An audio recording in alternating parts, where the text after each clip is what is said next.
Love's Triumph, The Triumph of Love. Opening prologue. New York, New York. A place where dreams are built with steel and glass. A city that never sleeps, where the distance and social status can be wider than any ocean. On the 60th floor of a Midtown skyscraper, there is a woman who has it all, yet lacks the one thing she yearns for most: sincerity. And deep within that city, there is a young man with a burning ambition, unafraid to start from zero.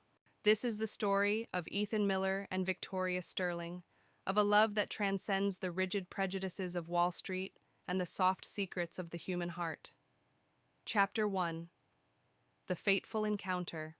Victoria Vicky Sterling, 38, is one of the founding partners of Sterling & Co., in a leading architectural firm in New York. Her sharp, elegant appearance, combined with her ability to steer the company after a tumultuous divorce 2 years prior, has made her an icon of strength, yet she carries a hidden loneliness. Ethan Miller, 23, a talented architecture student who graduated with honors from Queens, had to temporarily set aside his European master's scholarship to help his family. He took a job as a maintenance worker, doubling as a junior IT technician at Sterling & Co. Ethan's handsome looks, polite demeanor, and eyes always gleaming with a thirst for knowledge captured Vicky's attention from the very first glance. Their relationship began with accidental encounters. Ethan often had to work late shifts to prepare for his professional licensing exam. One evening, in the cold server room, Vicky lingered late after a stressful meeting. "Good work, Miller," Vicky said, her deep voice echoing in the empty hallway. "A young man like you taking on this kind of work?" Ethan turned, his face flushed, stammering, "Ma'am, Ms. Sterling, I'm reviewing materials and taking the opportunity to check the system. It helps me earn money for my further studies." Victoria stepped closer. "What if I told you I like you, Ethan? An ambitious man like you not having a girlfriend is a great waste of resources." Ethan forced a smile, trying to hide his admiration. "Ms. Sterling, you always joke with me. You're the CEO, I'm the maintenance worker. The whole city would laugh at me if I dared to accept." Victoria looked straight into his eyes, her gaze steady. "I'm not joking. I'm tired of silk ties and calculated dates. I want someone sincere, a real man's warmth. Tonight, after your shift, would you like to get coffee with me? We'll just talk." Ethan froze. His heart pounded wildly. He accepted. Chapter 2.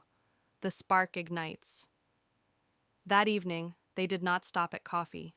Vicky, in a fitted black designer dress, was more captivating and sophisticated than any woman Ethan had ever met. She told him about her broken marriage, the pressure from her inability to have children with her ex-husband, and the loneliness that ruled her luxurious penthouse. "I don't want to be a burden," Ethan whispered. "Your future is giant projects. Mine is an unfinished drawing. I just want to be friends." Vicky shook her head. "I've been a perfect plan for too long, Ethan. Now I want an exciting risk. I want you." Her frankness sent a jolt through Ethan. The loneliness and mutual desire for connection erased the social distance. They rushed into each other's arms in a hidden hotel in Soho, where Victoria led the young man into a world of passion he had never known. He was no longer the gatekeeper. She was no longer the aloof CEO. After that, they dated secretly. Ethan felt his love was serious, not just temporary lust. Victoria found vitality and hope in Ethan. Chapter 3. Rumors and Pressure. Rumors quickly spread through the office circles.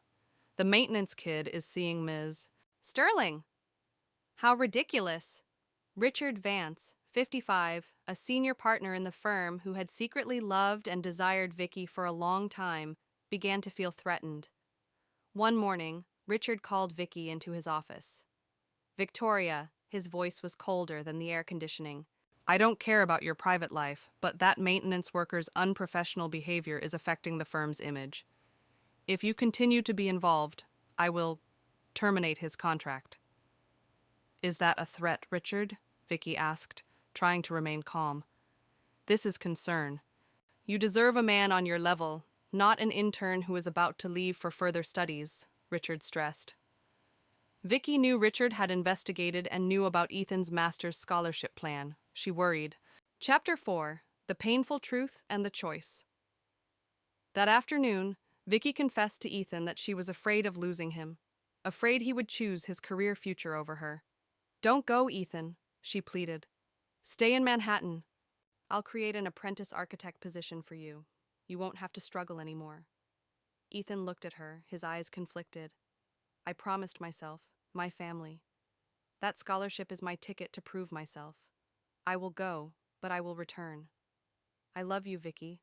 And I won't let anyone say I'm just your boy toy or kept man." Ethan bravely brought Vicky to meet his parents in their working-class neighborhood in Queens. His parents, Mr. and Mrs. Miller, were traditional laborers. The meeting turned into a storm. "She's a decade older than you and divorced. Are you crazy, Ethan? Do you know what people are saying about you?" Mr. Miller yelled. "Choose her, and you choose to turn your back on your whole family and your bright future." In despair, Vicky said goodbye, hoping Ethan could leave with a clear conscience. "You have to go. I don't want to be your obstacle." They parted at JFK Airport, a promise of reunion hanging in the air. Ethan flew to Europe with half a broken heart. Chapter 5: The Fateful Turning Point. Just 3 weeks after Ethan left, Vicky discovered she was 2 months pregnant. Victoria collapsed. She didn't dare tell Ethan immediately. She was terrified of rejection and social prejudice. Richard Vance found out. He called her into his office again. "You're pregnant. The boy who left is gone. Let me take care of you and the baby. I will give the child a name, and you will have the stability you deserve." Vicky refused once more, determined to hold on to her love. Finally, Vicky video called Ethan across continents. "Ethan, we're having a baby." Ethan was stunned. Tears streamed down his face. "I'm going to be a father, Vicky? Thank you. You won't be alone. I'll figure everything out." But life was ironic. Stress and work pressure, coupled with fear from social media gossip, caused Vicky to be hospitalized with preeclampsia. She lay in the hospital alone, desperate. Just then, Ethan's mother, Mrs. Miller, heard the news. She called Vicky, her voice filled with worry.